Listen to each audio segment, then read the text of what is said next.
Ehsonning mukofoti ehsondir. Dasturimizni xayriya sahifasi orqali davom ettiramiz.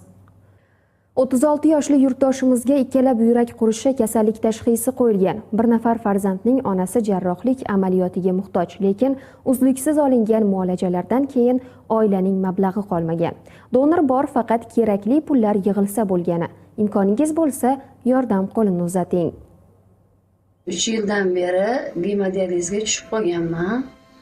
Pochka persatka qilishim kerak edi. O'shanga hozir donor topdik. O'sha donor pochka beraman degani uchun pochka persatka qildirmoqchiman. Maktuba opa hozirgi kunda haftada 3 marotaba 4 soatdan gemodializ seanslarini oladi. Murakkab muolajalar vaqtincha ta'sir qiladi, lekin buyrak qayta tiklanishiga yordam bera olmaydi. Shuning uchun ham shifokorlar oxirgi xulosa buyrak ko'chirib o'tkazish kerakligini va boshqa chora yo'qligini aytgan. Pochka persatka qildiradigan bo'lsak, keyin dializga tushmas ekanman. Saxiy insonlar bo'lsa, ozgina yordam bersa, inshaalloh ko'rmagandek bo'ladi, el oldida o'ynab kulib xizmatini qilaversa xalq.